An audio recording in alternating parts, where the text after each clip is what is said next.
Hello and welcome back to the tavern. My name is Jaide and this is Gatekeepers. In this episode, we're going to be talking about hacking the game. I will put an addendum or a pre-post on this. If you are a game purist and you think that no rules should ever be changed or nothing should ever be added to a game, this content may not be for you. I will take no offense if you decide not to watch this. In fact, if you decide to thumbs down this, I will also not take offense to it. If you do enjoy the content tonight, I do encourage you to hit that like button. If you really enjoy our content tonight, I encourage you to hit the subscribe button to all the channels linked below. Without further ado, this is Gatekeepers. Hello. I'm going to welcome my panel in here as the YouTube crowd and chat gets settled in. So with me, the first person to join me tonight is...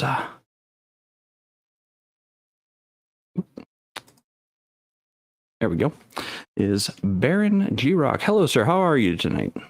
I'm doing just fine. Fantastic. The second person joining me this evening is Mr. Bo from Bo Pates Minis. Hello, sir. The only face on YouTube with the only guy on YouTube with a face for radio and a voice for print.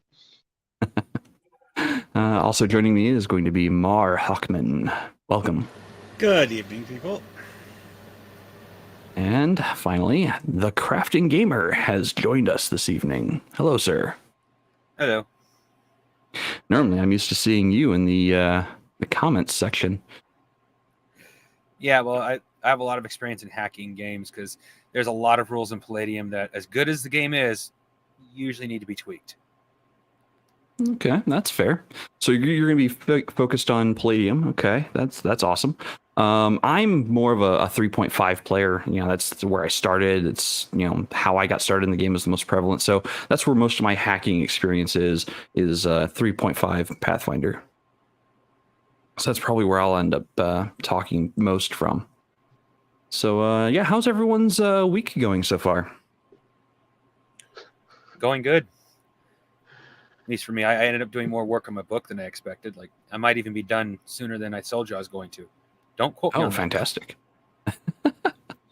Well, that's fantastic. I'm sure the table rakers will love to sit down and play your game when that's ready. All right, well, let me pull up my questionnaire and we'll get going on this. So typically when it comes to games, you know, we have our preferred game engine or game system of rules. As I said at the top of the show, is my comfort area is D&D 3.5 or WotC First Edition. Also, you know, Pathfinder 1E. However, I have switched over to Index Card RPG because it's far easier to add and subtract things in and out of it. So I'm just going to go around the panel here, and I'm going to ask, what game system do you primarily run at your table? And I'm going to start this evening with Bo. Well, right now I'm running GURPS, mostly 4th edition. In the past, I've run AD&D, and AD&D 2nd edition, and a whole lot of BECMI, D&D basic expert companion mostly over the years. And then made the switch mostly because I wanted to run games that weren't Tolkien fantasy. And so I wanted to run a sci-fi game, and so I wanted to run a sci-fi game. I had to find a system that really ran sci-fi well. So using some GURPS Traveler with that too, just for the sci-fi rules. And I've got a regular game on Friday nights. Awesome. Now, is that your favorite system to run? Favorite such a okay. Now we're getting into the questions of the panel, because to me the rules are only things to keep the game fair, right? Okay. Rules are what keep role-playing games from being games of make-believe. If we're heavy on the role-playing and we're heavy on the make-believe, then rules are things that you roll to find out what happens when you want something done.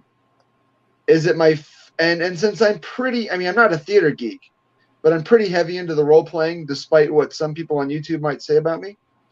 I like to do the characters and do the voices and do all that. So that's what the game is about. So favorite, I've played really good games of like Vampire the Masquerade, and I've played really bad games of pretty much any given system. So I think it depends on who's at your table. Okay. Moving down to Mar, what game system do you primarily run at your table, and is it your favorite? Game systems that I've spent a lot of time with, mostly like 5e and Hyperborea.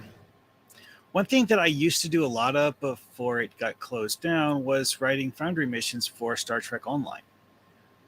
And I actually used to be part of a podcast devoted specifically to that called the Foundry Roundtable. You could actually look up the videos we did on I'm gonna have a bunch of questions for you later on, actually, because I really like to start using Foundry, but to me, it's like I don't understand anything about it.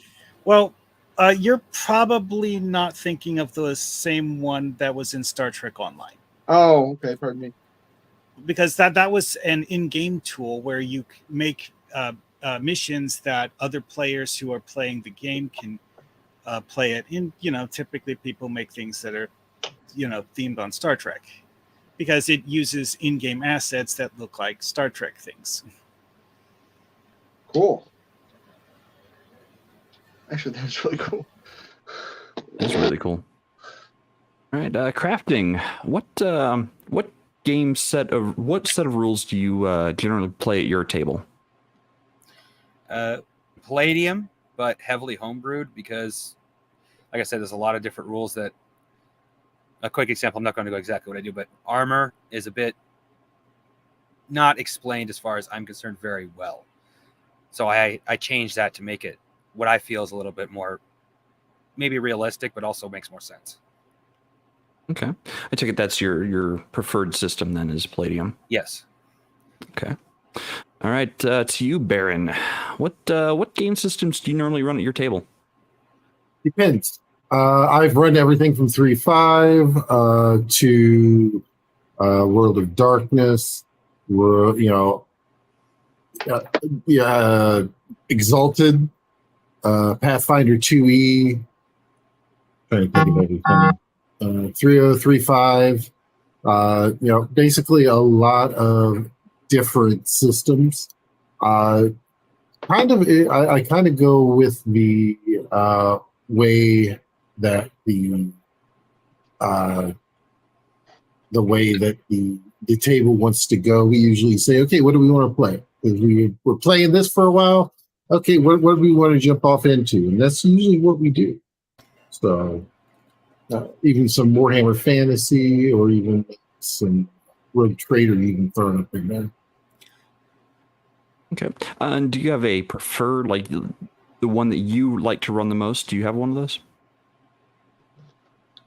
Typically, it's a toss-up between Pathfinder 1E and also Exalted. Those are the two I kind of know the most about. Even though we do have a gentleman that's at our table who's been intertwining his own stories together for at least the last decade and a half. So it's been pretty good, on that front. But typically those are the ones that I typically go to, because it's ones that we all know and pretty easy to slide into. Awesome.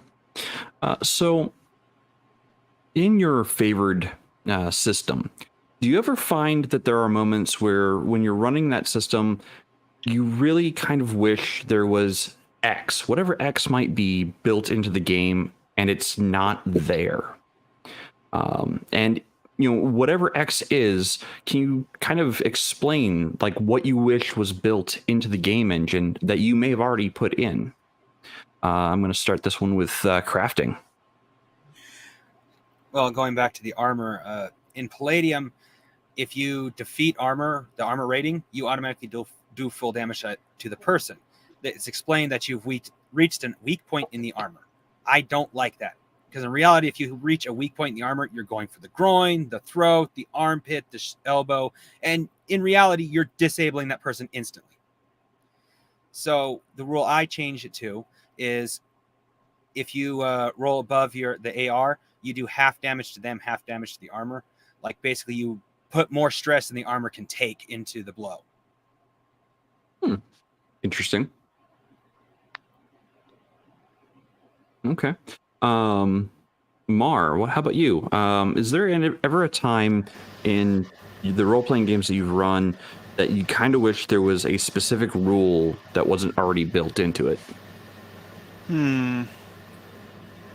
Well, one of the things that we actually did in the Star Trek Online thing was actually writing species-specific dialogue or ability-specific dialogue, because certain things, it doesn't really make sense for everyone to have the same reaction to everything. So, but that ends up making cluttered dialogue. So, you have to kind of think about what you want to do, because you can't hide dialogue in that game engine based on what the character is. As for actual TTRPGs, though, making up new races, just because of the fact that, so it's like, oh, this game doesn't have that race, or this is a race that I think should exist, but doesn't actually have official stats. That sort of thing, like almost all the time, honestly. Okay. What about you, Bo? Are there any rules out there that you just wish were implemented into your favorite system? I'm actually, Jaide, having the opposite problem with some of the rules. There are so many, and some of them are just too dang complicated. The one that's really a meme that sticks out in my mind is GURPS rule for falling, because it's based on real world physics, that 10 meter per second to terminal velocity, and you have to do algebra to figure out how much damage a person takes in a fall. I like that it's the opposite of D&D, where a 10th level barbarian can fall out of the back of a 747, hit the ground, wipe the dust off his shoulders, and go to brunch. But I had to really simplify things, because that falling rule is just, to me, it takes away from the speed of the game. There are a lot of if there's a rule for everything if I can find it. But sometimes I just have to either simplify things, exclude things, or say that I'm not going to use things. That's not really a hack or a homebrew. I think that's just a selective application of the rules. And I think that's a thing that every GM, DM, keeper, whatever you call that person has to come to terms with when they sit at the big chair of the table, that there are things that they're going to have to do that they might not like, or that other players might not like, but you have to do it to maintain the flow and the integrity of the game and the fun of the game. My players aren't going to like it if I have to spend 20 minutes or half an hour every session looking up specific rules, especially the rules that I don't use every single time. Make rulings, not rules. Yeah, that's right, because I'm a referee and the supreme god of my universe. All right. What about you, Baron? Are there any rules that you really wish were there in the game that you're just like, why isn't this here? Yes, and unfortunately, you're the reason for the rule. The Thaddeus rule. In anything that has exploding dice, after so many exploding dice, it's dead. You have to cap it. Boom, boom, splatter. Beautiful pink mist. In the air, and it's gone. It's vaporized. Jake can go more into that one, but it originated out of a Dark Heresy / Rogue Trader game, and it was one I was not at the table for, but it's one that is going to live forever in infamy of those who were at the table, singing the praises of the Don't Kill My Boom Splatter, I believe is one of them. Yeah. And then the also the lounge of the you too, huh? Oh yes. It's somewhere in whatever hell. There's a bunch of things my character killed, and they're just like, oh yeah, you too, yeah. Yeah, But that character wasn't broken. Any game system where I have to roll under a number, I am king because I can't roll high. I can only roll low. So and truthfully, the way I look at it too, especially even if there isn't like an exploding dice type rule, the combats are fun. Yeah, they can help you take out some frustrations or whatever you want to call it. But a lot of people there are not there for the role playing; they're there for the role playing. What can your character? That's one thing I tend to usually with my table is I tend to kind of put a little bit of a twist on it, going, I want to see what you can do with your persuasiveness with your character, as opposed to what you can do as rolling dice. yeah, I've experienced that at your table where, don't tell me what your dice can do. Tell me what you can do.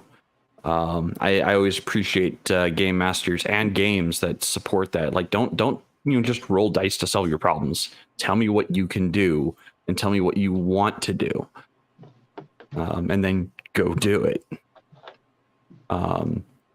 Now, what about Bo? You kind of touch on this. Making or taking rules that are in the game and either nixing them or removing them. What about rules from other games and bringing them in from, let's say I'm playing D&D 3.5 and I really, really love this rule for, let's say, awareness or whatever from World of Darkness, and I want to bring a mechanic like that in. Now, granted, everyone's going to say, "Well, there's perception checks." It goes a little deeper than that with World of Darkness, but for the sake of argument here, let's say I would just want to bring in a rule from another game system. Have you ever done that? And do you have any recommendations for doing that? I think we lost Barron. Jade, I have not, but I have been reading. I've been reading Chalt a lot lately, and I am thinking about incorporating some random tables into my game. Maybe I can have some of the players grow some tentacles or a third eye in their forehead or something like that. He's also got this really interesting karma rule, where every time you do something that triggers the rule, you get a point. It's almost like miracle dice. Or you can save up at the end, and if you die, you get resurrected as something else. But I'm kind of leaning into the idea of some random tables and just let the dice gods do what the dice gods going to do. There aren't a whole lot in any of the rule books that I have for the systems that I play, so I'm just trying to mine some from. And the two that I'm reading right now, I'm reading Pundit's World of the Last Sun and Chalt. So those are two. Those are at least influences on my game, and I'm hoping that some of they're both full of some weird random tables. Oh, nice. I've also been looking at some random tables. I can't remember the ones off the top of my head. I know I kickstarted one of them. It was like a volume 2 of World Builders book. How about you, Mar? Are there any rules that you would take from a entirely separate game and bring them into the game that you're currently playing? Well, one that I actually went to the effort of buying a physical copy of a book for was spellcrafting. I mean, there's a lot of games where players just learn one of a number of spells from a pre-made list, and as a magic user in the game, you start the game knowing what the entire list of options you have for magic is before you even create your character. And to be honest, that kind of bores me when it comes to magic. It's because it makes well, there are actually some settings where they actually do specifically state that magic is something that people discovered by reading ancient texts, and no one in the modern era knows how to actually write new spells. And okay, while that does work for some fictional settings because of the fact that it's, part of the background world lore for that setting, in some settings it's completely illogical. And thus, I personally have the desire to have players actually, create their own spells. And I actually went to the effort of buying a copy of an Ars Magica book, which took like an hour to find one that was less than $30. And, so I could, read how the Ars Magica system worked, because of the fact that that was kind of sort of one of the core features of the game. I vaguely remember that. Vaguely. I think I thumbed through that book once. Yeah, it was one of those things that was kind of like very, very weirdly focused on that, honestly. It kind of feels to me like it would be something that would be more like better as a module than a core game mechanic, but whatever. Well, let's see here. And Kai says, steal spheres of magic from Mage the Ascension, Circles of Magic. Yes, I agree. The spheres of magic from White Wolf was pretty awesome. All right, so what happened to Crafting's image there? So I'll throw this up to Baron then. Baron, wait, did you already answer this? Adding rules from other game systems? No? Okay, so to Baron then. What have you ever pulled a rule from an entirely different game system into a game that you're currently playing? Yes. Actually, it's not necessarily a different rule, but it's a different tool from the 3035 Pathfinder. All that is actually the critical fumble and the critical damage decks, because other than like Warhammer, anything with the Warhammer, which you turn to the back and you see exactly what kind of damage you did based on the amount of damage you did. You don't really get any really cool, awesome things when you're doing that critical damage and whatnot. Whereas, or you critically fumble. Oh, well, you threw your sword and it went, oh no. You swung it and it sticking out of the wizard's stomach as we speak on your own wizard, not the enemy wizard, your own wizard. Right. Which, some people look at that and they're like, that's not really fair. It's if you think about the way that warfare was in the time frame of when those types of weapons were being used, if someone lost grip of their sword, it's a possibility. It's a possibility it can hit somebody. And it ain't going to be nice when something that sharp hits somebody. I'm sorry. Or a spear. Go ahead. The most hilarious critical fumble I've ever seen was in a Hyperborea game where someone in the party actually stabbed themselves to death while attempting to attack an enemy. Love it. Okay. For you guys that are playing, D20 based games, there are a lot of alternative rules for that in the David Hargrave books and the Emperor's Choice Arduin. The Arduin books are a wealth of those kinds of rules for D&D type. If you're playing, an SRD D20 game, those I've got a few of those. The Arduin Grimoire, which is the first 3 volumes, sort of redefined that stuff, and that stuff came out in like the at the same time, it's contemporary to D&D, 1976, 77 ish. So worth giving, worth a read if you're playing. I'm not playing a D20 based game, so it's on my radar for including, but mostly I'm reading it for inspiration right now. Nice. Yeah, and Kai brought it up, but I was going to say this also is that also one thing that I haven't quite implemented in my games yet, but I'm looking at it is the if you roll a certain number on your roll.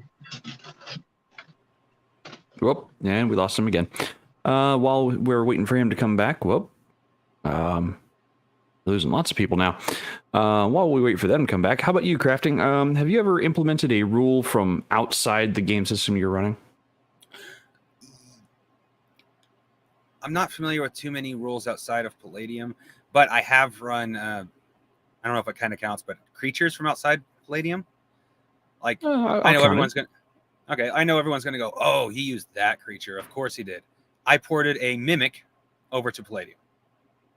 Everyone's going to be like I said, everyone's going to be like, it's that creature. No surprise. I mean, why there. not? The one creature you're not expecting to find in Palladium, suddenly you find it. Oh, no. Yeah, there's actually a funny story behind that, if you're willing to let me tell it. Yeah, go for it. We've got plenty of time. Okay.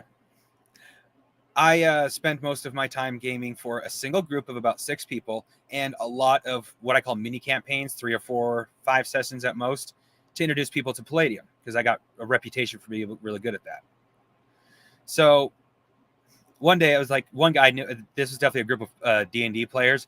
One guy had a 10-foot stick and was poking things right off the bat. He's like, when another competitor was like, no, dude, this isn't D&D. There's no mimics in this. It's like, I would rather be safe for this. Sorry. He's like, okay. The guy who said there's no mimics reached in and got his hand bitten off. By a mimic. Uh-huh. Now, I make mimics very rare, though. They're like, that was probably the only one in the entire game. Well, I mean, that actually does remind me, though, is like, if we're going in the topic of monsters, is like, one thing I would like to introduce from the Zelda games to 5e game is floor masters. Oh, yeah. Okay. You walk into the room, the floor is alive and trying to kill you.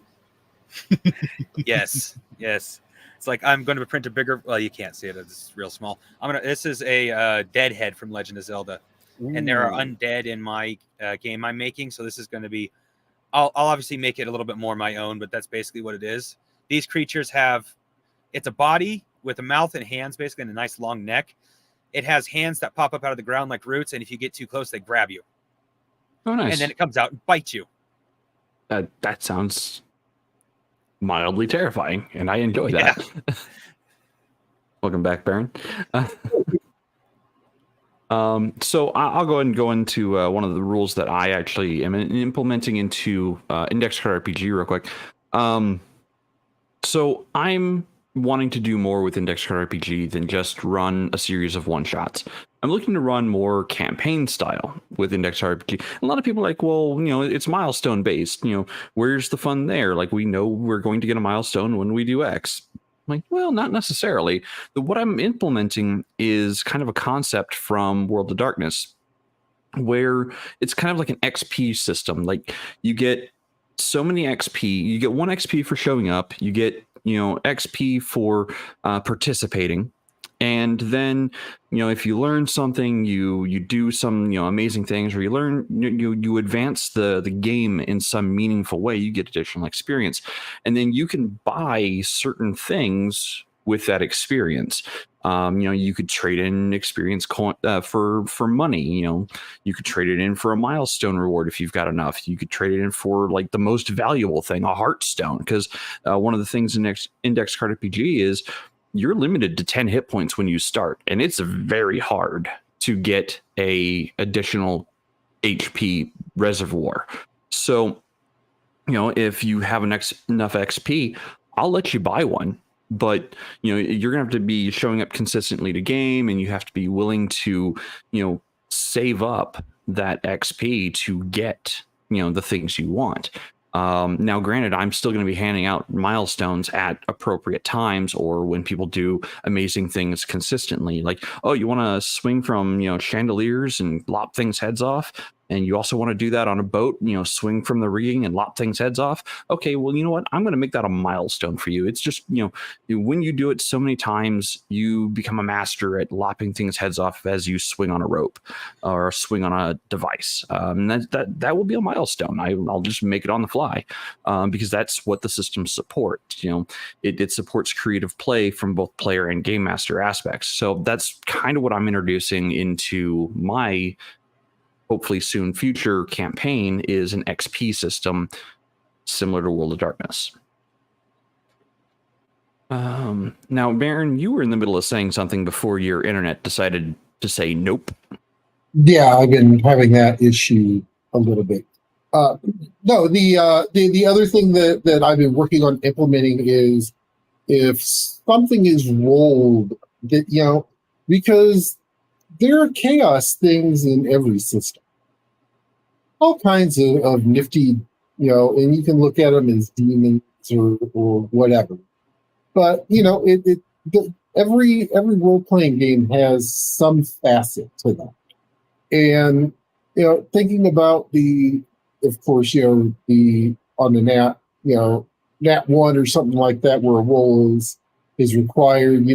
Wild magic things can happen, which is good and funny. But also, if you're rolling and you happen to roll, you may have to make sure that you don't roll to open a small portal to a not so nice place, because it's the cost of using magic. Yeah, I can definitely see that, especially in the more like in the games where magic is not as fine-tuned science and it's more of it might work scenario. I think that's one of the other aspects that I'm really wanting to play with in Index Card RPG is I'm building towards a word casting system where characters know specific words of magic. They're born knowing these words and they can use those words, and it's how the player decides to use those words that makes things come into effect. So the more creative they get with the magic they have access to, the more creative things can happen. That's kind of one of the aspects of mage that I really, really liked. Like, yeah, sure, you had the rote spells, the rote magics, but when a mage of fate, says the words, how cool would it be? I know that they're dreaming up some kind of fantastic spell on their side of the board. Like they are planning to do some kind of crazy shenanigans related to fate. And I kind of really liked that idea, and I want to implement that also into my next ICRPG game. So anyone else? Go ahead. It winds up coming down to hold my beer. Let me show you what I can do type thing. Yes. And I really enjoy those moments for not just as a, game master, but as, as a player. Like if I can just creatively come up with something off the wall and it works, it sticks to that wall and I'm like, oh, that was great. Let's see if it's repeatable. Once is a fluke, twice is, I can't remember the exact phrase, but twice is confirmed, 3 times is, yeah, that's how it works. So anyone else on adding rules from other games or concepts into your core system? Okay. So let's talk for a moment about homogenizing rule sets. And when I say homogenizing rule sets, what I'm meaning is taking games that are across multiple editions. Let's say, for example, the World of Darkness has Vampire the Masquerade, Werewolf, I think it was the Ascension. No, it was Mage the Ascension, Werewolf Apocalypse.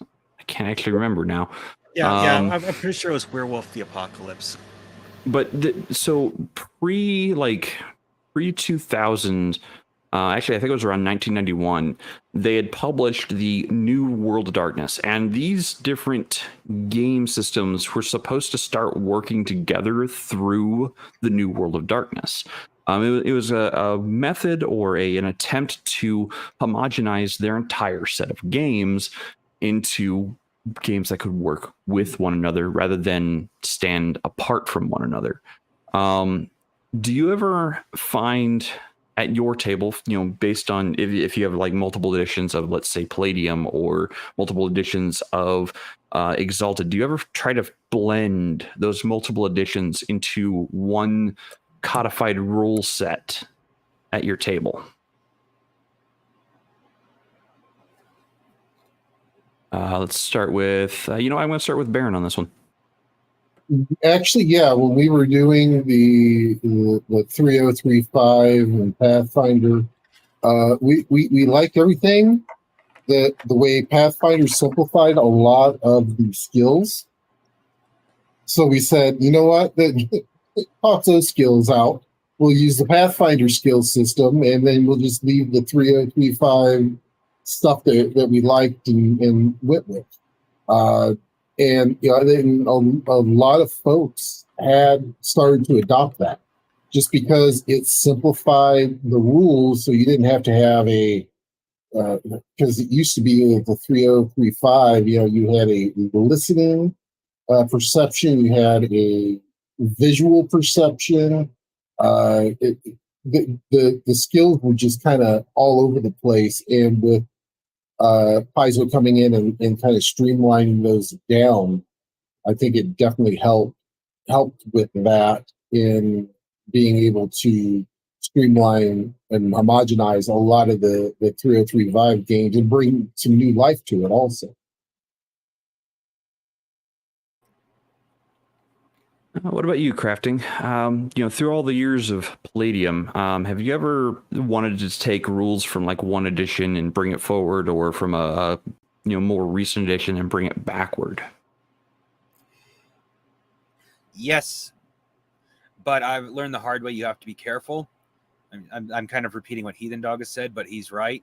When you start mixing Palladium rules, games can get beyond gonzo, and there are some OCCs and skills that in one book, they're perfectly balanced. In another, they're either useless or so OP, you might as well be playing God, because excellent example is New West. Outside of New West, if you have a handgun, you can't miss. Literally, you have so many bonuses, you cannot miss. Yeah. So how would you implement those rules in a fair way and put limits onto things like that? How would you handle that?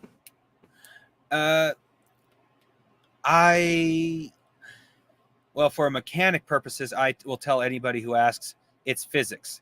Anywhere, every single book in the Palladium series, it's in a different part of the world. The physics works differently there. So outside of that area, I either boost the OCC if it's boostable, or I will lower them. Like in New West, they don't get those insane bonuses outside of New West, because I say New West supports those bonuses in the way the physics work. But outside of that, no, you can't have those bonuses.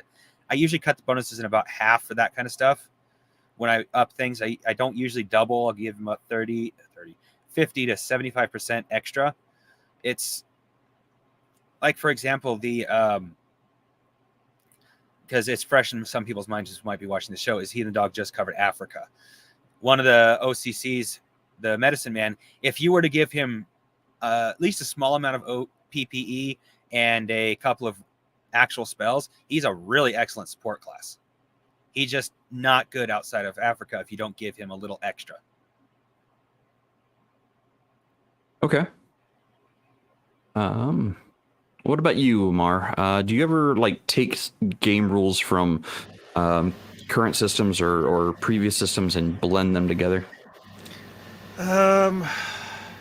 If it makes sense, because one thing that people have often lamented with certain things is it's like, hey, when I used to play, say, D&D 4th edition, they had this storyline and these this race and stuff like that just never got adapted to 5th edition.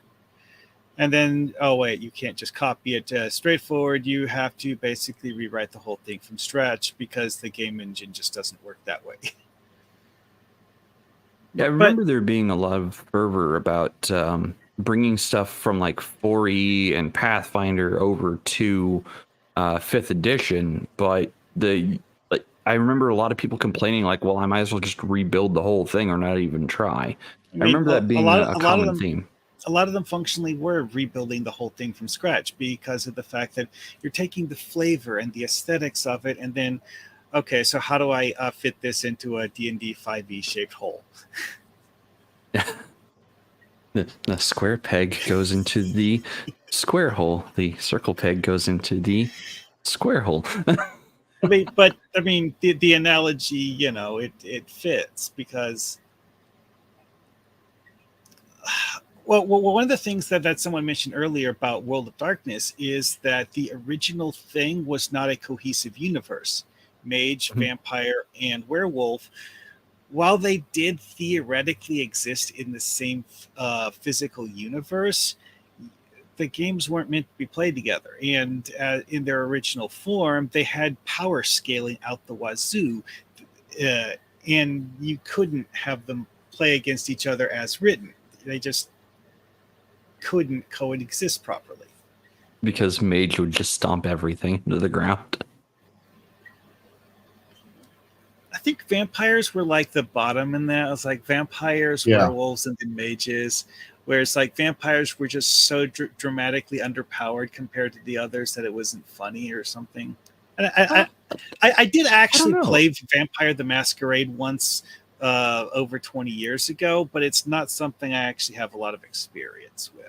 I will say there are some vampires, especially I want to say Brujah, like Dark Ages Brujah, that could really go toe to toe with werewolves, and they would hold their own.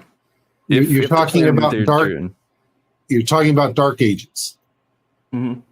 He's talking Masquerade. Fair. Well, I mean, you could almost get there with a Brujah as well in Masquerade. You could almost get there with toe to toe with certain clans of werewolf. But I mean, yeah, you are right. The werewolves could, especially if the vampire players were just completely caught off guard, they would just get trounced, and nobody goes up against a mage because mage trounces everything. Oh, Kai wants to debate all of that. The World of Darkness part of me is vibrating in evil anger. I think there's going to be something typed up in his musings chat over on Bruce's Discord. I'll read that one because it is World of Darkness, and it's definitely something that's near and dear to my wife's heart because she loves Vampire the Masquerade. She loves the World of Darkness and Storyteller game system. Her favorite is actually Dark Ages Vampire. So, anyhow, side topics and whatnot. We don't get off topic. I don't know what you're talking about. Let's see here.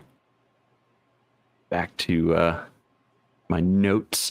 So, another example of this might be Rules Cyclopedia, because it took a lot of basic edition D&D and kind of brought it together. Others might call it Back Me. Oh, hey, Dean Paul, welcome to the show. So I mean, and you mentioned earlier, 3.75, the Pathfinder 3.5 homogenization. Do you actually encourage bringing these rules together? If you find a really cool rule from a previous or even current system that it doesn't match with what you're actually running, do you encourage them to try to figure out how to bring that into their game if they really like the ruling? Mara, I'm going to start with you on that. Would you encourage gamers or game masters to find rules that fit what they're trying to do and modify them to fit? I mean, in some cases, it's more a matter of like reflavoring things more than, just copying rules outright, especially if you have to modify them. A lot of time you end up with something that is more conceptually different than actually mechanically different. But how exactly that works depends on what you're doing and why you want to do it. Like, wanting to play some race from an older edition or a completely different fictional setting in a universe that isn't actually written to have that race in it, but you can, find a way to copy paste together something that emulates that, even if it's not exactly the same thing.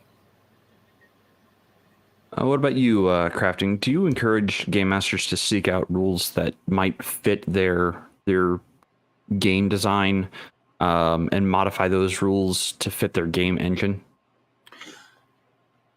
After a certain level of experience, yes.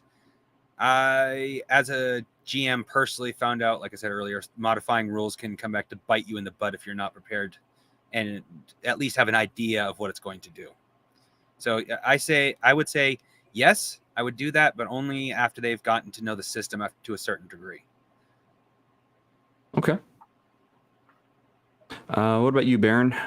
Is that something you would recommend other game masters to do? Is to go out, find rules that they like, and kind of smash them together into their current rules?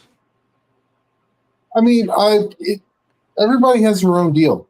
I'm not gonna say every game master should, but the thing is that if it works for your world, remember it's your world. You if you're DMing it, it's your world. You're that god. You're the god of that world. You decide what you want to put in, what you want to take out. As long as your players know what's in there and what's not in there, have fun.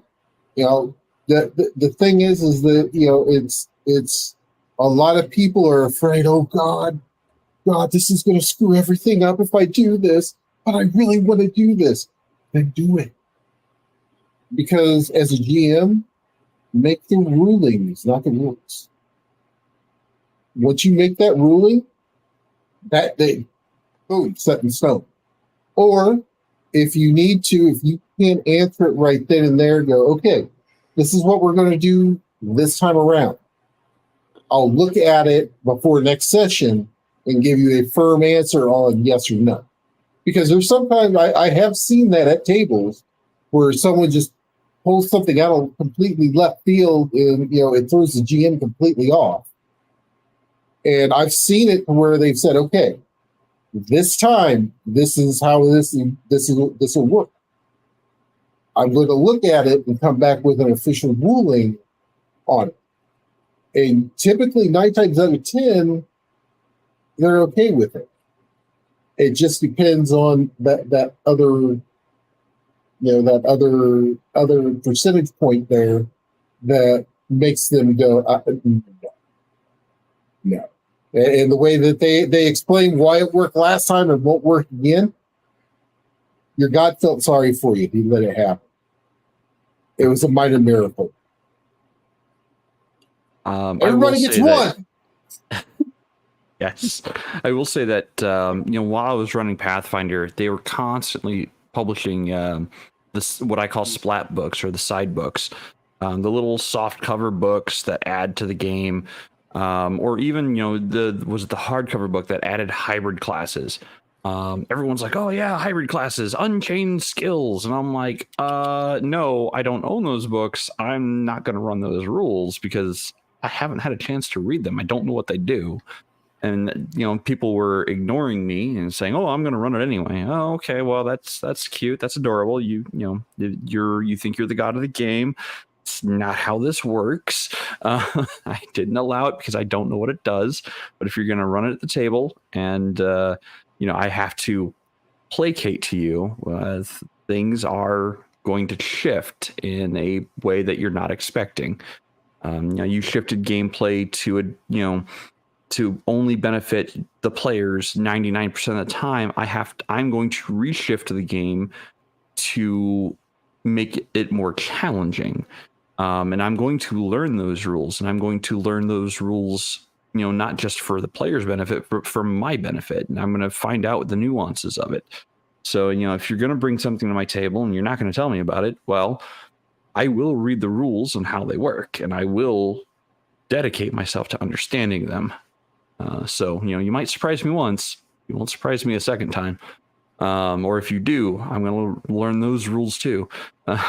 So no. See, you don't understand. They walk out of the bar just as they get into the group and introduced to the group. They walk out of a bar. 1,000 lightning bolts come out from heaven and vaporize them into pieces of dust that non-resurrectable. Darn.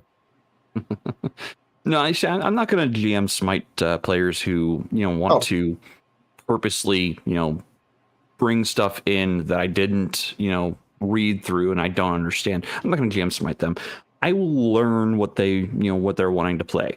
Most times, like if a player wants to really play something, cool, I'm going to go for it. I'm going to let you play whatever you're going to play, even if it actually does not fit the game world, the setting, the area or campaign that you're in. Even if it doesn't fit, I'll let you play it, but there are consequences for doing so. You want to play a tiefling in a primarily human civilization, you expect your character to get crapped on a lot because they don't tolerate fiends. You want to play an Azamar in a predominantly human city, expect to be followed and never have a moment's peace because you are from the heavens. Do these certain things, expect certain consequences of your choices. So a bit of advice for anybody who wants their DM to give them something out of another book. Buy the book and either bring it yourself so the GM can read it, or buy it for the GM. Yeah.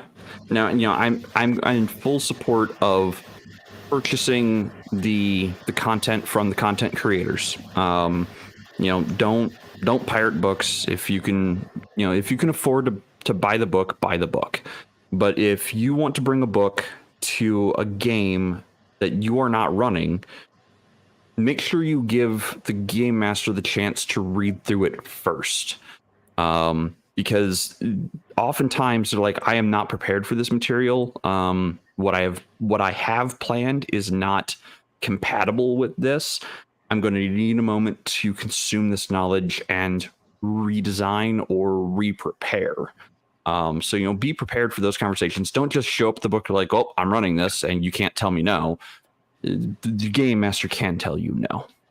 Yeah, that with what Dean Pyle just put in there. Yeah, I'm sure, Jade, you remember when we were gaming and I'd have the big black bag of Doom that had every single one of my 3.0 and 3.5 books in it.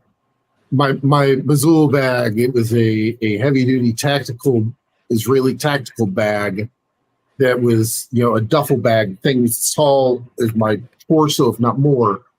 And I had to actually have someone help me put it onto my back so I could actually take it in and out of places. I got smart. I went and bought a duffel bag that had wheels on it, and I reinforced all of the seams with fishing line. Ooh, yeah, that'll do it. There's a lot you can do with a packing needle. So many kinds of things that a regular sewing needle just isn't up to. But anyway, as for the whole thing with the like hundreds of little minor books to go, or supplement books, yeah, that's a thing that a lot of GMs just like they'll have like the core book and maybe a few of the more expansive things. They're not going to have every single thing that's ever been published. And if you want to, ask nicely, it's a hard sell if they've literally never heard of what you're talking about. When I was running Wrath of the Righteous, I went and purchased all of the books that were listed as far as like I went through and looked at every monster, every power it had, every feat it had, every spell it had for all of the monsters throughout all 6 adventure paths. And then I went and purchased all of the splat books, all of those addendum books that where all of that material was listed. So I would have it in print at the table for the players. If a monster listed a very specific ability and it was the only ability from that book, I still allowed that book because the monster had the ability. Why would I restrict my players away from that book if it can benefit them against a monster that's already using a power or ability from that book? Granted, some of it is a little unbalanced, I'm going to say, because it may not have been fully play tested. But that's one of the things is, if it's in the book, I don't have a reason to not allow it until you give me a reason to not allow it. Like was D&D 5e's Dust of Dryness. I will never allow that. Even if I'm running 5e, I will never allow that item.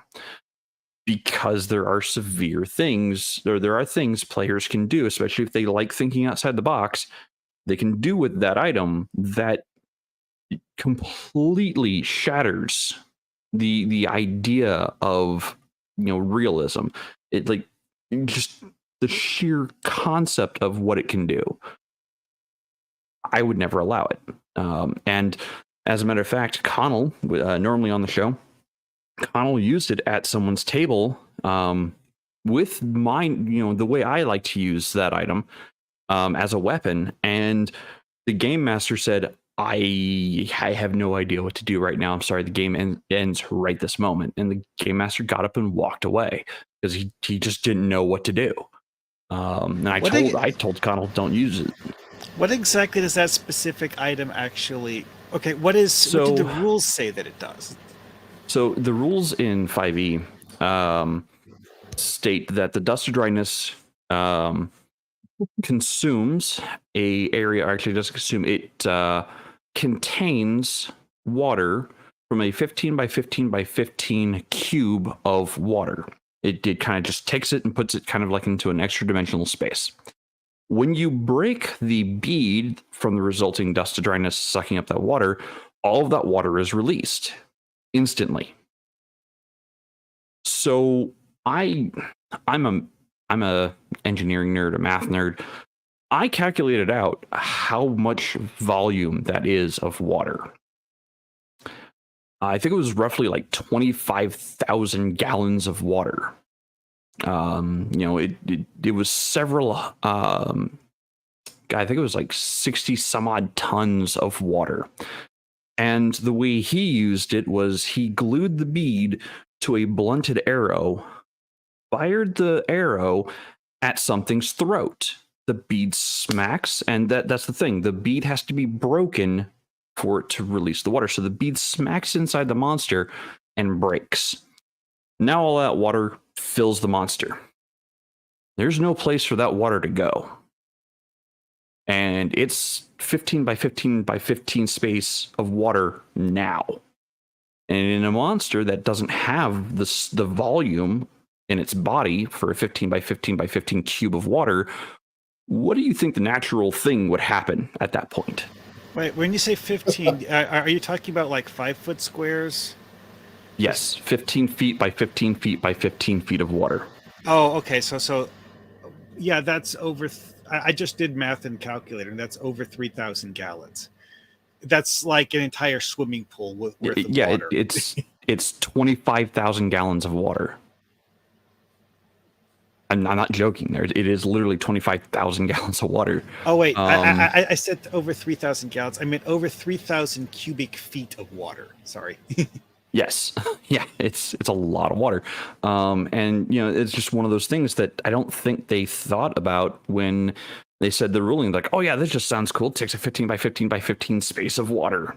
Done. Well, no, you don't fundamentally understand how much water that is.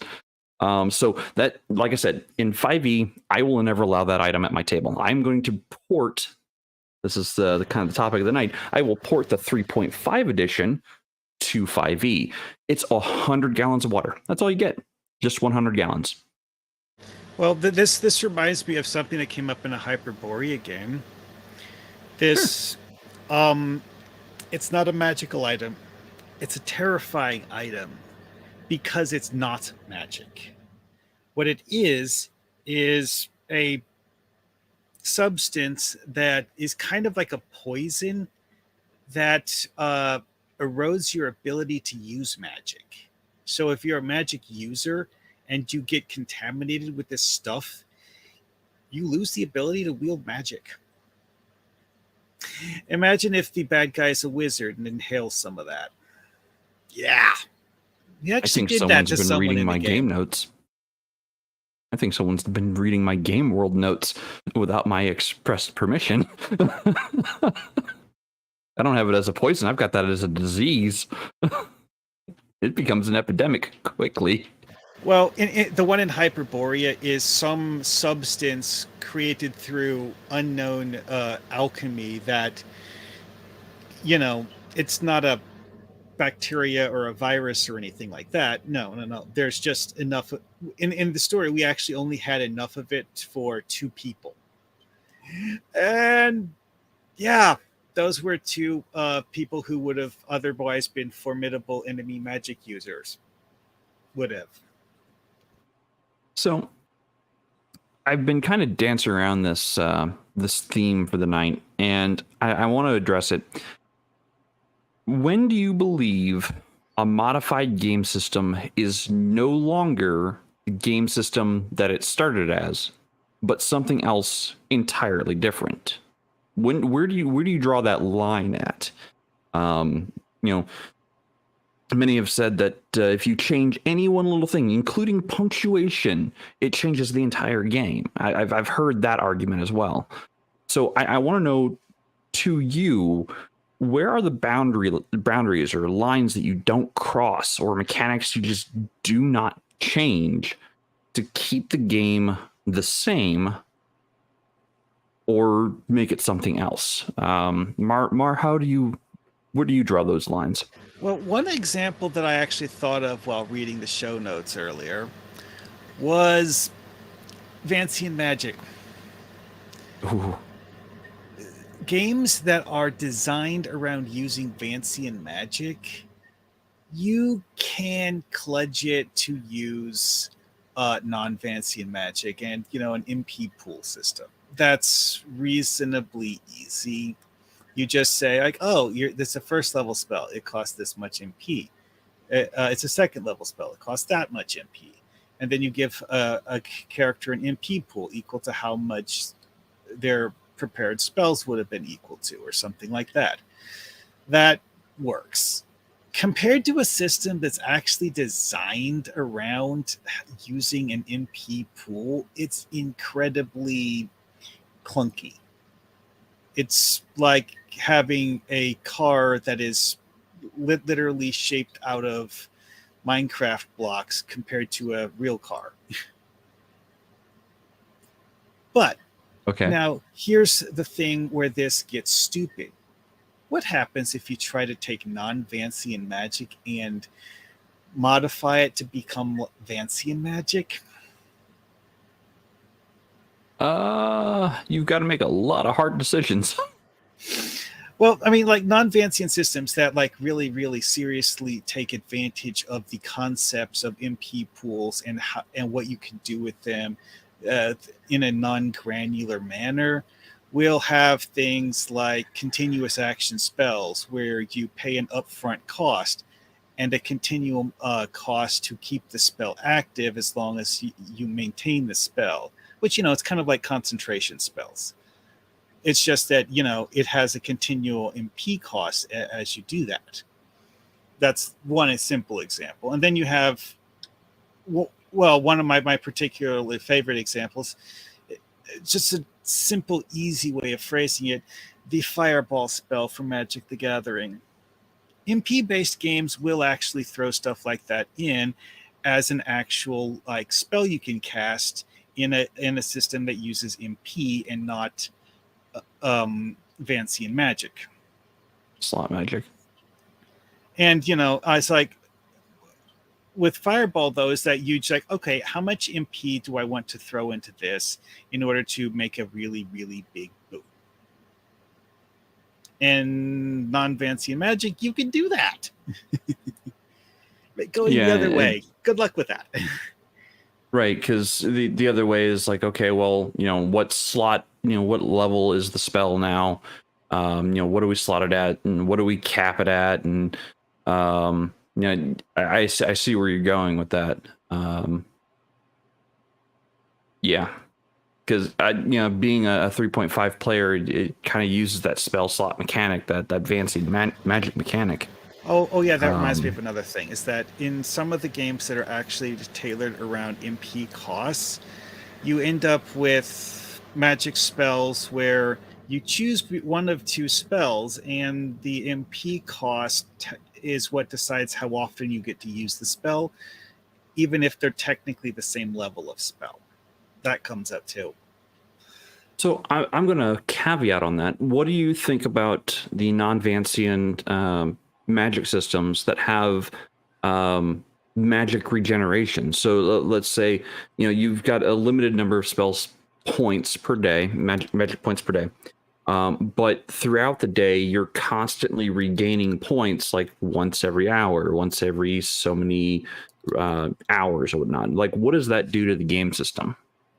Honestly, with some games, as a caster class, you need magic to function in combat, and you basically are helpless without your magic. And it's one of those things where it's a scale thing, I guess you could say, is that you do one fight and then take a rest to recover your magic. Okay, sure, whatever. But otherwise you are kind of useless, and then you have to have the fighter hit things, which I think is the reason why some of those systems do that, is because of the fact that it's like, oh, you recover a little bit over time and you're not completely drained. But again, that's one of those things where they're just expecting the caster to use magic like all of the time. Yeah. And that's kind of why I'm also moving towards Index Card RPG, because it's a roll to cast system. But what about you, Crafting? How do you feel about, like, where are the lines that you draw in the sand that say, to this line and no further will this game change?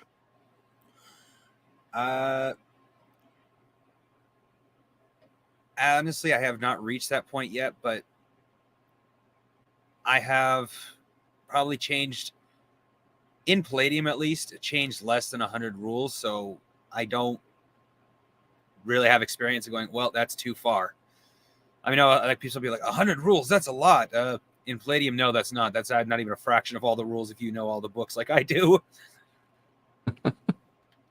That's fair. So at what point, in changing those rules, like, you've changed the armor, like, yeah, is it still Palladium even though you've made a change to the armor, or is it now something else?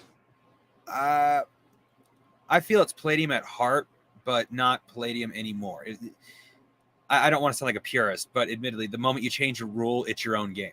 Even one rule. It's not necessarily not Palladium anymore, because it's still Palladium at the heart, but it's still your game now. So when you invite people to play the game, you tell them that you're playing Palladium then? Yes, with caveats like the armor rule. Okay. I think that's where some of the and I've seen the arguments online. I've had people try to start the arguments with me, and I'm just like, call it what you will, do what you will. I'm not going to tell you how to play your game. Please don't tell me how to play mine. That's one of those things, is the arguments are, if you change anything, it's no longer the same game. So stop calling it that game. Like, I say I play D&D, 3.5. I still call it D&D because that's what it says on the book. That's what it says on the box, or on the tin. Even though I've changed rules in it to make it feel more like Iron Kingdoms with a mix of Faerun here and there, it's still, to me, what I call D&D at my table. When I invite people to play, I'm going to say, hey, we're playing D&D. Or when I invite players to play Index Card RPG, I'm inviting them to play Index Card RPG's core, but I have made vast changes. Like, I might not be running core 2E. I might be running rules ME, Master Edition, or I might be running a tag-based system where the players don't have abilities or skills. They have tags, and those tags kind of feed them information about what they're capable of doing. But it's still Index Card RPG at its core. How about you, Baron? Are there lines in the sand that you just like, after this point, it can no longer be called the same game? The thing is whenever we play a game, we know that there are going to be maybe some slight rules changes, even to the fact of, when I have people roll there for, the 3035, I tell them to roll. It's 4d6, drop the lowest, reroll all ones. Now, if you get all ones, all four of those as ones on your first roll, it's an auto 18. If you get all sixes, it's an auto 19. I've only had it happen once for the all ones.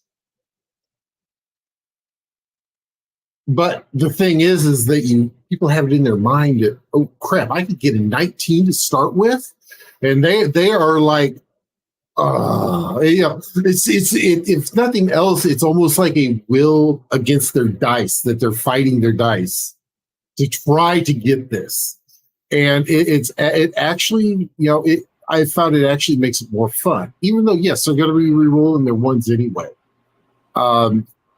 Now, something that I did last time that I ran was that I said, okay, we're playing Pathfinder, but you guys are the second class heroes. You're not the people that go charging up to the castle and save the princess from the tower and the dragon that's guarding her. No, you're the group that goes over to Old Man Brown's farm and gets the dire rats out of his corn.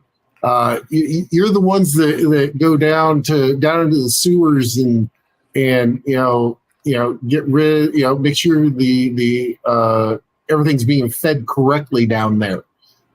Make sure there's no G cubes down there that are clogging up the system. Yeah,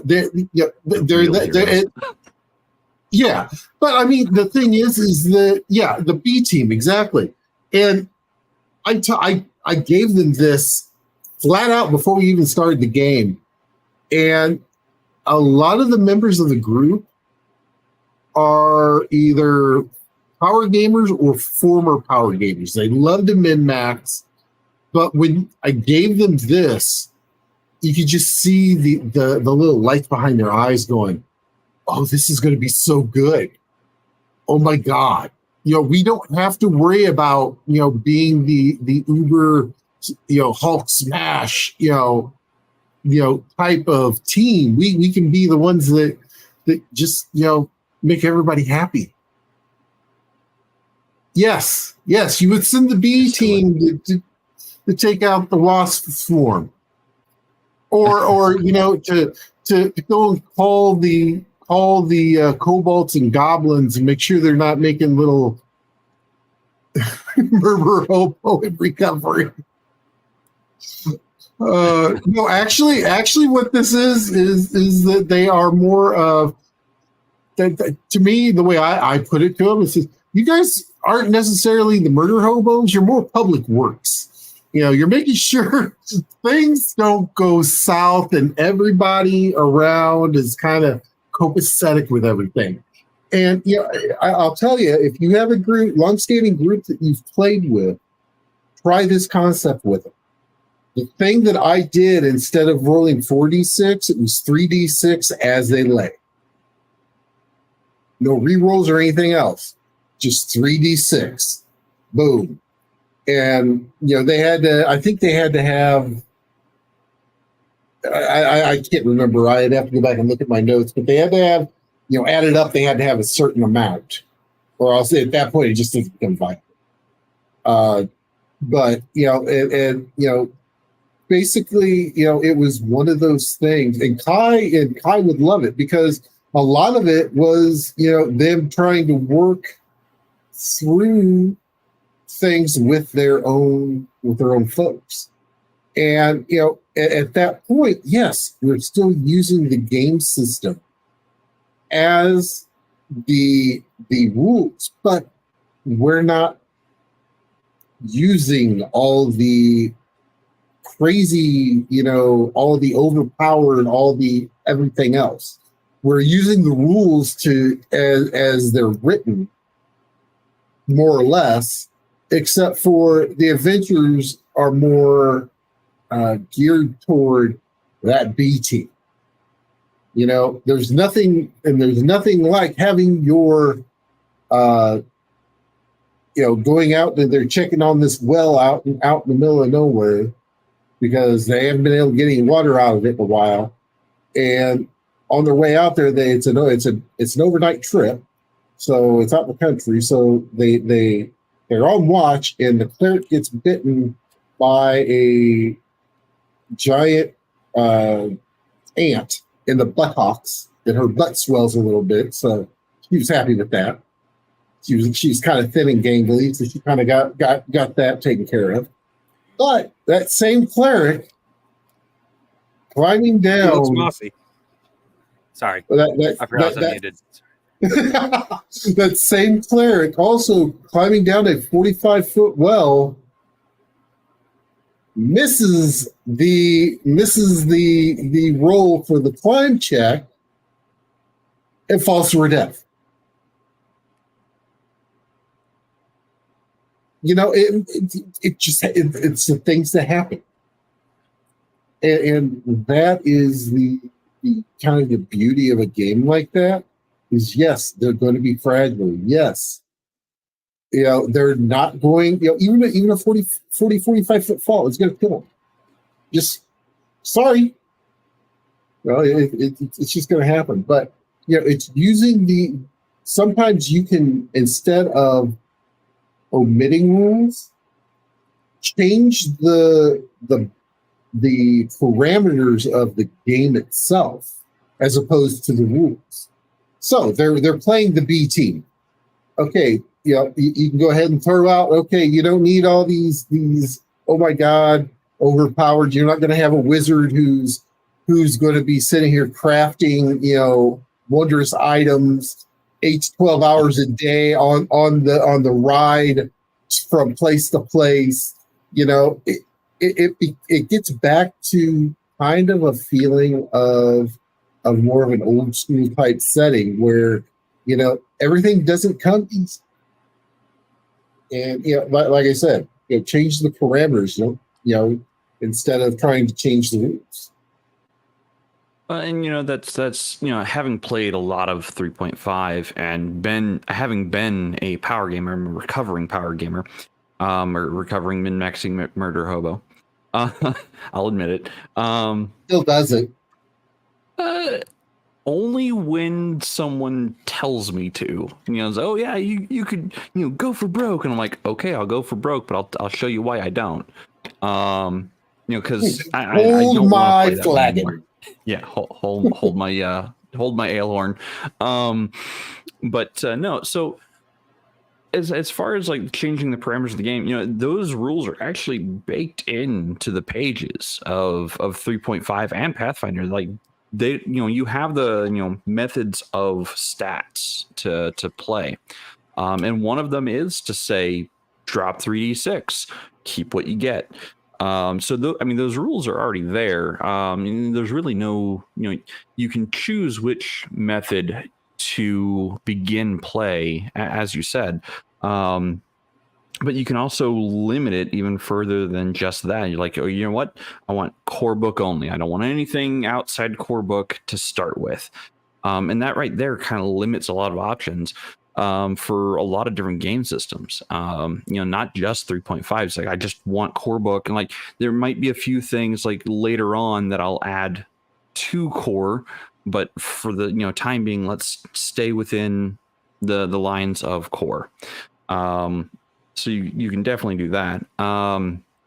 As far as where do I draw the lines? I'm going to call it what the core mechanics are of the game. Like I'm not going to get into the nuances or into the weeds of, well, it's ICRPG, but it's homebrewed with a word magic system, an XP gaining system, and spending system. I'm not going to get into the weeds there. No. It's index card RPG. Like that's what I'm going to state it as. I'm like, it's a modified, my game, my setting index card RPG. Or it's my rule set for 3.5. It's still 3.5 or still Pathfinder 1E at its core. The core mechanics are there, so you know what to expect. But everyone does it. Everyone. Well, I'm not going to say everyone. I'm not going to be that generalistic. There are a great number of players and game masters out there who they just don't like a specific ruling, so they change it. And as it has been said, I will agree. Once you change even the punctuation of a sentence or punctuation within a paragraph, it changes the game. It's no longer the same game. It is now your game, the way you run it. So I mean, and that's where the line exists. That's where the line in the sand truly exists. Once you change it, it's no longer the core game. Like, you can still call it the core game because it's the core rules, but it is different. Let's see here. Get to the next one. Does anyone have any other things they want to throw in on, when does a game not the game it started as? Okay. The other thing I can think of there is like flavor in terms of setting, because if you are changing the background lore of a game by bringing in lore from something else, and then you end up with a situation where it's no longer two different sets of lore intermixed, and you end up with just one of them being actually used, even though in theory both of them are side by side existing. Yeah, if you're only actually using one of them, well, that's basically what you're playing now. Yeah. So this question actually comes from Barron. Have you ever had to modify your set of rules or the set of rules that you're using to close a loophole that one of your players seems to have found or created for themselves? Crafting, you look like you're shaking your head. You want to start this one? Sure. I had to tweak more than one spell. I'm not going to use the one that everybody uses, Carpet of Adhesion, because that one's everyone knows that's broken. But another spell that can be really broken is Lightning Bolt. I think it's Lightning Bolt. Anyway, it's a spell that you can really pump up at high levels, doing literally 10d6 on top of like 3d6. So especially in high levels, wow. Unless I want to play a ridiculously powerful game, I have to nerf that spell. Now, is this something you found or one of your players? Players. Oh, okay. Okay, so that was quite a shock. How do you pump it to do that much damage? It does it naturally. You get a d6 per level. Oh, so if you're just a super high level player, you get a super high number of dice. Yeah, I like playing high level, but I always try to make it feel like you're still a nobody, even at high level. But spells like that make it hard to feel like you're a nobody because you're just able to one-shot anything. Even a demon goes, ow! Wow. You'd think demons might be immune to electricity. Well, demons are devils. Well, I'm thinking D&D. Never mind. I A mean, different rule set. The devils are more the immune to fire kind of creatures. Right. Well, in Palladium, But, that depends. yeah, I mean, there are creatures immune to lightning, so. Okay. Wow. I mean, and so that rule was already baked into the game then. Yeah. Wow. Okay. What about you, Mar? Any loopholes that you or your players have found that you had to figure out how to close? Oh, that's one I hadn't really spent a whole lot of time thinking about ahead of time. Oh, but Okay. well, going back to the carpet of adhesion, though, I would just rule it that the carpet isn't indestructible, so that someone can actually just like cut the carpet into pieces. Anyway, though, there's a lot of situations where a monster just it's supposed to present an obstacle, but like he said with the whole lightning bolt things, like someone is like, oh, well, I'm just going to do this, and then the monster ceases to exist. I mean, as a player in a 5e game, that was actually one of the problems our DM was having, is that anytime he put something out that was supposed to be a boss monster, we'd curb stomp it easier. It actually took us longer to deal with the trash mobs leading up to the boss than it did to kill the boss. Because we were saving all of our most powerful attacks because we knew that they were trash mobs and weren't actually, hitting them with everything we had. Then we get to the boss and we're like, okay, time to unload. And then the boss gets turned into a smoking crater, and yeah. But I mean, there are definitely ways around that, though. Yeah, of course.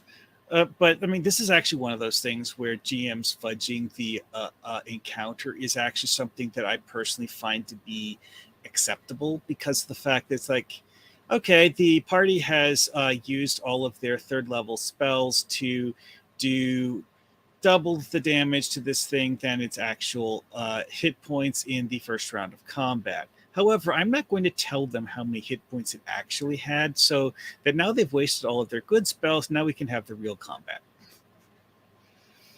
And then just basically continue as if all of the spells had missed, even though they don't tell them that you're ignoring the fact that they did damage to it. But that's just one of those, like,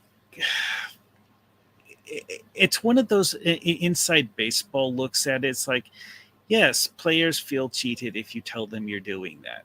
However, players also feel disappointed if the boss collapses like a stack of cards. Well, you would think that. So I'm going to caveat on that. So I ran Bastion of Broken Souls, one of my absolute favorite 3.0, 3.5 modules. And they stepped into the fight against the big ancient red dragon, a Charlatan, at the very end. So spoilers if you haven't played this 20-plus-year-old, actually 24-year-old module. Spoilers. You've had your chance. So they walk in on the final fight against a Charlatan, and my players at that time, they were level like 18 to 20. I smoked one of them with the opening salvo of the 20D or 24 D10 DC 40 save breath of fire. I just smoked one. They were a greasy spot on the floor. And the party retreated and realized the dragon wasn't coming after them for some reason, because the mechanic of the dragon is the dragon can't leave where they are or they instantly die. Like, they are that bad off. They need to be where they are to sustain life until they become an immortal. So the party walks back in and they start stomping the ever-living crap out of a Charlatan. They're just chipping off chunks of HP, and I mean, there's nothing that me as the game master, there was nothing built in to mitigate any of that. And they're like, yeah, we've killed the dragon, and then out rips the Balor demon that was acting as the dragon's heart. And they're like, oh wait, we're not done yet. I'm like, nope, you're still in initiative. And now it's the Balor's turn. They're like, oh, this isn't going to go well. No, it's really not. So I loved that surprise, for that particular boss fight. They're like, yeah, we can tank a dragon. There's like 8 of us here. We can take it. It's just one of them. Action economy is on our side. Yeah, sure. Action economy is on your side against Sherlon. But once the Balor steps out and you've exhausted all of your highest power because you thought a Sherlon was the end all be all, now you are running up against something you were not prepared for. And the party, I think I almost did a half PK with the party. There was one player, they were going to survive no matter what, because they were playing the high level rogues. Like, yep, nope, if it gets bad enough, I'm just going to leave. I'm not even going to screw with it. I'm just going to leave. I mean, with encounters like that, you can always have like a big bang attack where it's like, okay, everyone in the room, roll a saving throw. If you fail, you take damage, or save for half or something. So, how about you, Baron? Have you ever had to modify the game's rules to close loopholes that your players have found or created?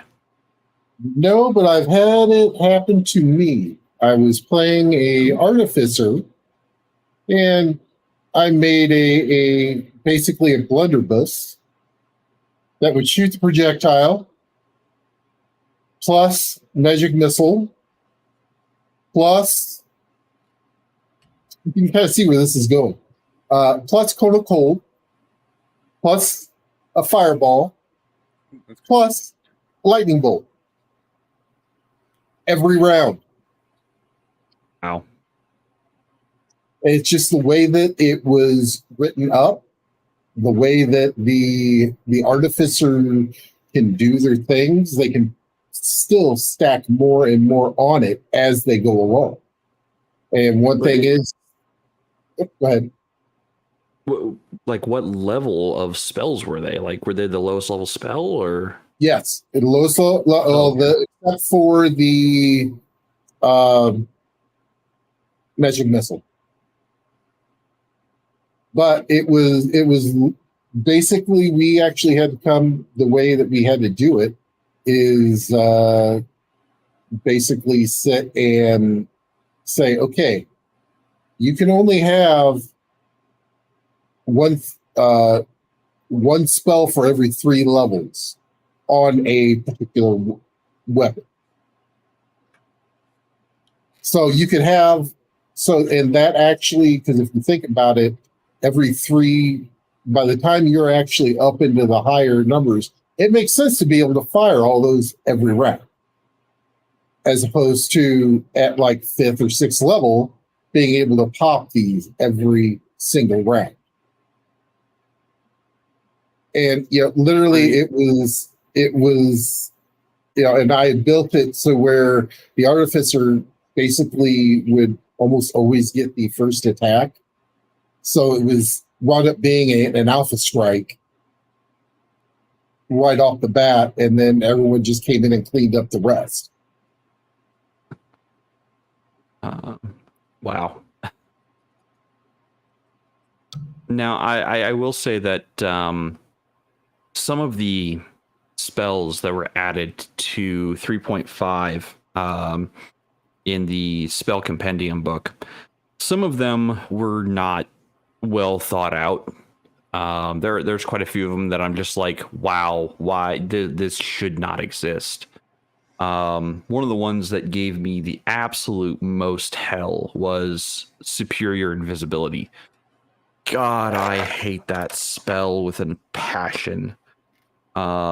So what the spell does is it works like invisibility and greater invisibility, only it hides you from tremor sense. It hides you from blind sense and blind sight and scent. And it hides you from literally everything. And I had a player that used and abused that spell to no end. And there was a lot of instances I didn't know how to deal with it. I'm like, oh, okay, well, but here's all the information. Here's the entire dungeon layout. Here's where everyone's standing. Here's where everything is.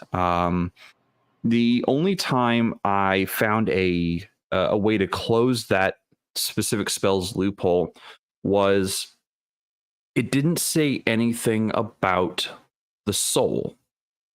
And I had found monsters that specifically see living essence. They actually targeted the a living thing by looking at its core essence, its life. It was called life sense, and the player was all sorts of bent out of shape when they were going up against undead. Which, I mean, the rogue character, who was a rogue wizard, it was not truly built to handle undead. And granted, I was throwing undead at the party at like level 30 something, which a lot of people are like, well, that's a problem. Like, undead just can't compete against a party of that level in 3.5. I'm like, well, with the right templates, you'd be surprised what's capable. Sure, zombies might, only be 5 hit die or 6 hit die at times, but if you send 10,000 zombies, well, that's thousands of D20 rolls that I'm throwing at the party. Some of those are going to be nat 20s. They just are. One of the things that I personally like is the idea of enemies where the party has to have special protections to avoid getting ambushed by the enemies as they're moving along, like ghosts.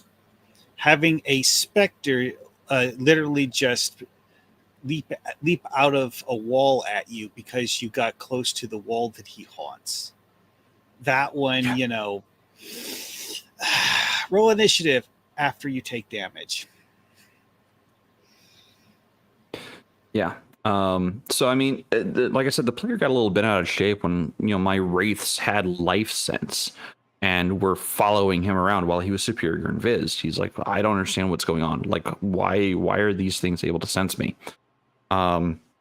Finally, he asked the cleric, like, why can these things still see me when I'm superior in Viz? And the cleric's like, well, based on my knowledge of religion and knowledge of these things, they don't have eyes. They can't physically sense your presence, within the physical realm. They sense it through the spirit realm. Like, you can't hide your spirit. Sure, the god, when you roll your stealth check, the gods can't physically see you because it's that epically high, but they still know you're there. Same way the ghosts would, same way the undead would. They know that you are there because they sense the life. That actually reminds me of something from comic books, actually, is characters having various kinds of superhuman ability. Like, hey, I can hide from to telepaths. Telepaths can't sense I'm here. I'm also physically invisible, blah, blah, blah. And then someone looks at the astral plane and then they can see you because because everyone has an astral self. It's just that people don't normally interact with their astral selves. It's just one of those things. It's like no defense is perfect. It breaks the internal logic of the world if you have a defense that's actually flawless. And to answer Bruce's, it requires 5th level cleric. The character who was using superior invisibility was a wizard rogue, so he didn't have the access to the cleric spells to be able to cast hide from undead. I think eventually he had an item commissioned that allowed him to hide from undead. And I allowed it because I was like, yeah, whatever, I don't care, because I'm done using the undead at this point in time. So I let him get the item. But yeah, so as far as like other loopholes that some players have found, one of our game masters, Barron and mine, game master Todd, he quickly closed the loophole with the Thaddeus rule, and this was brought up earlier in the evening. With my Inquisitor character, because we were playing the Warhammer 40k Dark Heresy.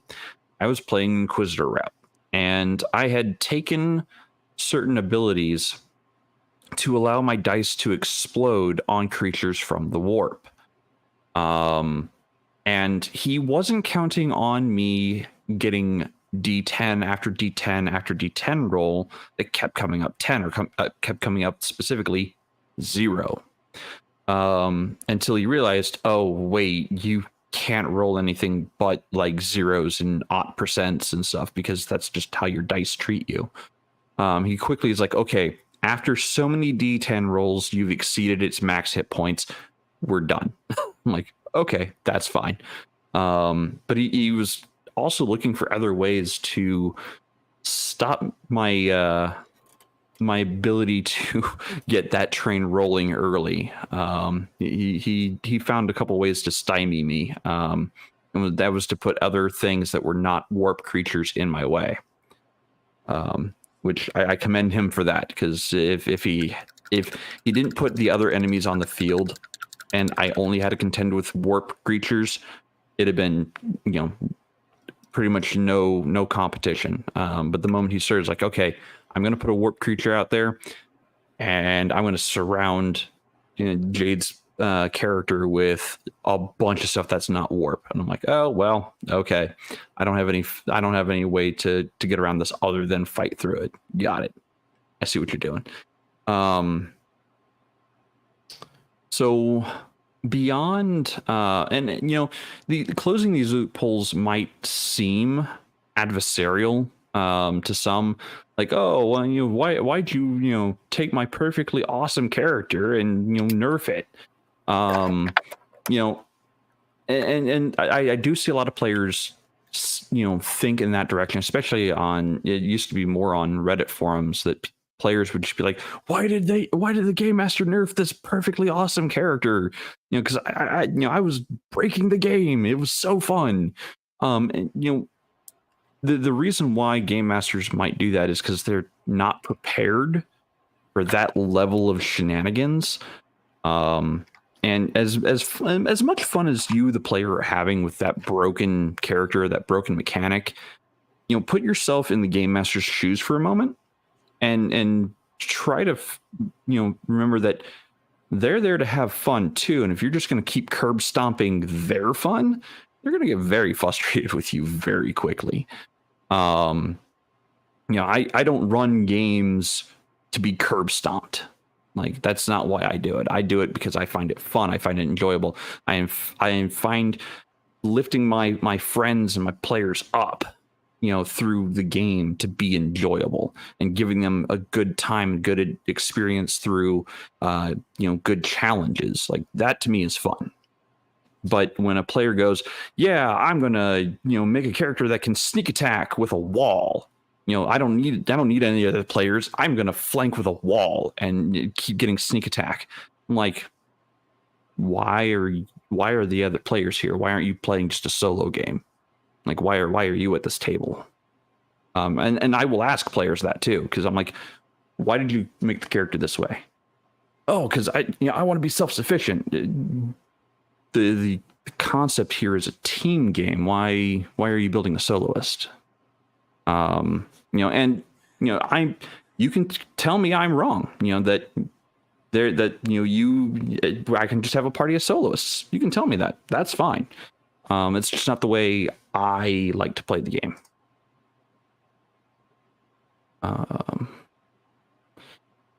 Let's see here. I think that pretty much rounds out my questions. Does anybody have anything else they'd like to add to this? Well, that one thing you mentioned there about party of soloists thing goes with the whole idea of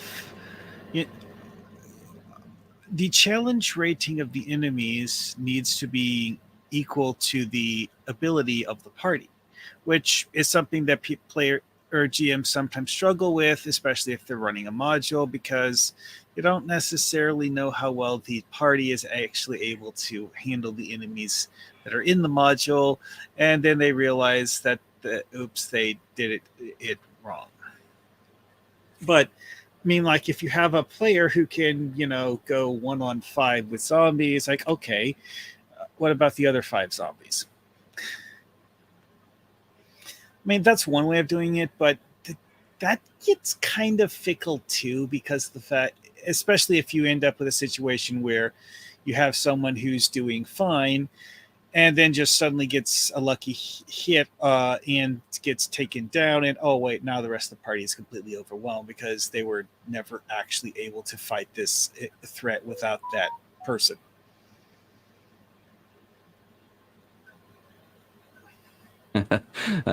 Dean Powell says self-sufficient players give me gray hairs. I concur. I'm finally starting to go gray, and it might have been from all of those soloists. Let's see here. Anyone else have any commentary on loopholes and the closing therein or opening thereof? Well, opening loopholes is something that can often happen because of that thing earlier with mixing supplements that weren't meant to go together. One thing from 5e is a lot of people utterly revile Tasha's Cauldron of Everything because, well, Tasha's Cauldron of Everything mostly works with itself. Trying to mix it with other stuff has hilariously disastrous consequences some of the time because Tasha's is meant to more or less replace the core game, not add to it. And things that are actually adding to the core game don't necessarily play well with Tasha's. And thus you might end up with a character who is just like utterly ridiculous because of the fact that they have stuff that just isn't meant to go together.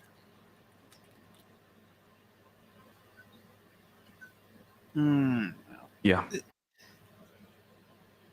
I remember hearing a lot about that with Tasha's expansion. One of my coworkers runs and plays 5e, and I remember when Tasha's dropped, he's like, "Oh God, why did they do this? Why did they do that?" And I still have not played actual 5th edition rules, so I have no idea what he's talking about. And finally, he breaks it down. I'm like, "Oh, well, why don't you do this and mitigate that, and do that to mitigate that?" And he's like, "This is why I talk to you." And I'm like, "Why?" He's like, "Because you like closing loopholes." And I'm like, "Oh, well, I used to exploit them. Don't have me at your table, please." You will not like me. Actually, that's what I'm looking forward to with the Table Breakers game, is having someone take a look at what I've built and say, okay, this is how I can break it. So I know where, okay, this is the limits I need to set. Did someone just throw a gauntlet down? I'm going to pick up that gauntlet. Bruce, Kai, you heard it here, because I know you're in the audience. You heard it here. He's thrown down the gauntlet. Let's pick it up. No, I'm kidding. I'll be kind, but I will look for them. Yeah. Yeah. I'm getting very close, so hopefully it'll be soon. We won't necessarily bend the rules over the proverbial couch, but we may take an arm and a leg and just kind of go. We might just take the rules over to the Strippers Guild. No, one more down. I do not want to break rules. I want to break settings. Oh, okay. No. Oh yes, Call Robert.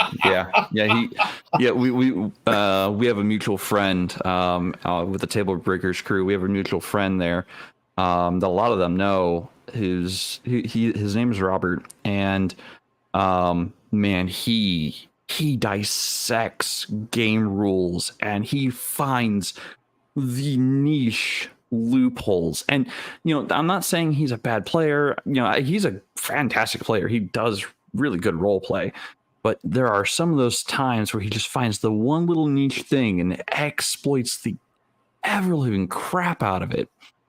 So like anytime we're like, hey, what kind of loopholes might we find here? We hand it to him and be like, hey, what have you found? Well, like there's this example from D&D where there's, in one version of D&D, you can make fighters that get to, if they're throwing darts, basically get absurd number of attacks each round, each of which can go to a different enemy, because of the fact that they're just like mixing a weapon that's really not meant to be used by fighters and applying the fighters' bonuses to it when it's not supposed to work that way. And the end result is something that is insane.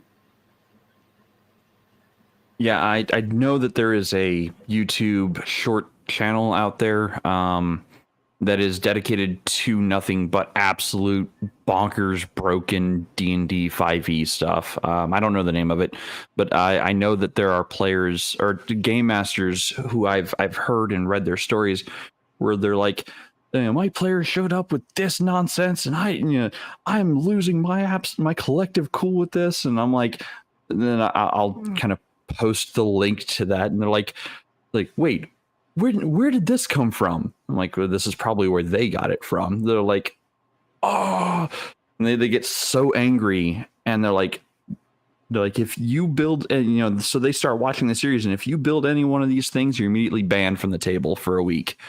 And I'm like, wow, okay, sure. I mean, I don't care for them because of the, it's like, yeah, this is exactly how you break the game. Here's how to do it. I don't care for that, but at the same time, like it is a method of play. Well, I mean, there are certain situations where it's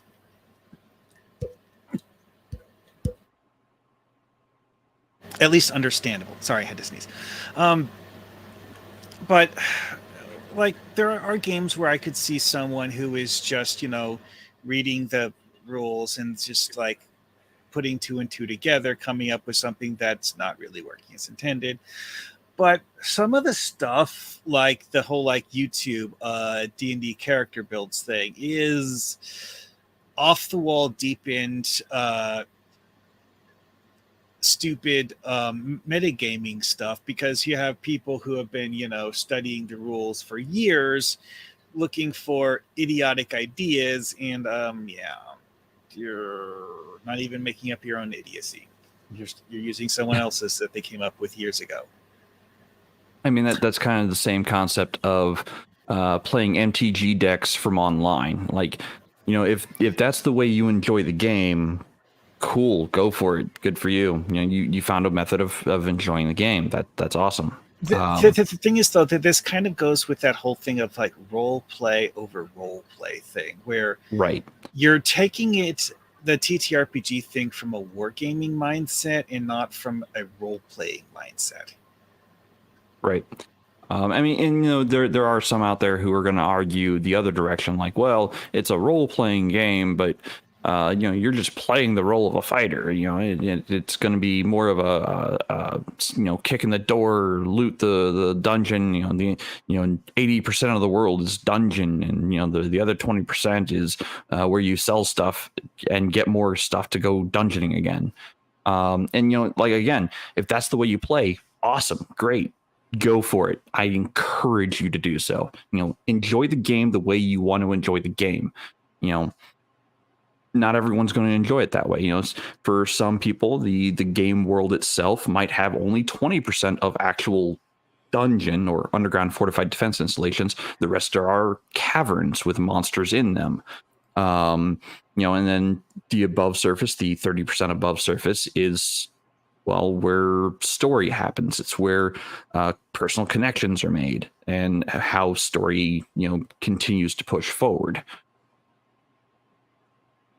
So, well, have we beat this topic to death yet? All right. I believe it is glue. Let's turn it to paste. I'm sure there's more that could be said, but is there more that needs to be said? Fair. Well, if nobody has anything else left to say on this topic, with the last 5 minutes of the night, I'm going to, thank you, my chat. I've had at most 12 people in here watching all at once. I appreciate you very much. Without you, we would just be a panel of guys talking to the void. We do put on Gatekeepers for you, the audience, to participate. If you want to participate more and pose questions to the Gatekeepers, you can join our Discord. The link is in the description below. If you want to leave a comment for a possible future topic for us, you can also comment on this video, and I will be sure to read those comments. Sorry, Nerdy, you showed up a little bit late, but no worries. We will be back next week with a new topic. I want to thank my panel. Thank you very much for showing up. Without you guys, I would have probably been alone this evening. Shadow had some business he had to take care of, and Connell had a medical emergency he needed to attend to. So, get well, Connell, and Shadow. I hope that opportunity works out for you. Again, to you, my panel, thank you for showing up. Last 4 minutes, Mar, do you have anything in the works coming up this week? Well, one thing that I had get into my head is making a video doing an analogy of the androids and cell game story arc from Dragon Ball Z and comparing that to a TTRPG game and looking at why the android arc had such a weird story flow to it, because it kind of sort of did like 3 different false endings before you got to the real ending. And well, that's a whole complicated thing that needs a video to explain the whole thing. But one of the things that is interesting with that, though, is that Toriyama was actually changing his plan as he went along because of the way it was received, either by his editor or by fans, and was actually changing what his end point of the story was going to be. It still had the same basic concept of the story. It's just the story was evolving as things went along, and in some ways it's like a GM reacting to what players do. Yeah, I can agree with that. So, what about you, Crafting Gamer? What do you got coming up? This week I am working on another Robotech video. It is the final video of book 1, and it's going to be my final thoughts on what I liked about the book. Huh? And a little something for Bruce. I just played with my army paints. I love them. All right. What about you, Baron? What do you got going? I've got a few things in the fire. I'm still they're still being cultured and put together and whatnot. I will say that for the Crafting Gamer, he mentioned it before. He was going to run a system for the table breakers.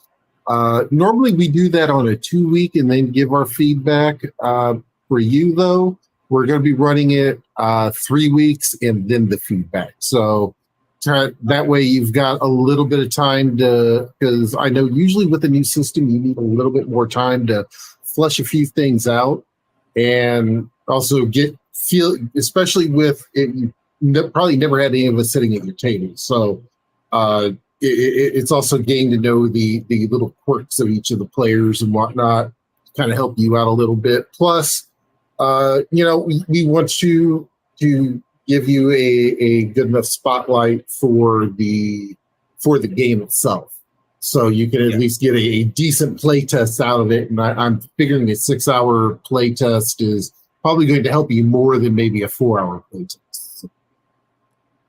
Probably. So, as for me, you can catch me and Baron tomorrow evening on Table Breakers. I believe the plan is for me to be running a one-shot for them. Now, I was not prepared. I was caught off guard, and I was told about running this one-shot yesterday. So I'm like, I can slapdash something together. I'm like, oh wait, I already have a story in mind. So we're going to explore that one. I did make a lot of modifications. So if you enjoy Final Fantasy, I invite you to come over and watch tomorrow, because it is going to be a Final Fantasy adjacent kind of thing. I'm pulling the Magitech armors from there, as well as some of the races and some of the class abilities and whatnot. But it is going to be index card RPG, and it is going to be powers and abilities that are not part of the core. Like, I made probably 80% of it up on the fly between yesterday and today, as far as what the players will have the ability to do. The story, though, well, you'll have to experience that one tomorrow. And with that, I'm going to say good night. Have a great one, and we will see you next week on Gatekeepers. Hi, Good night, everybody. Good night.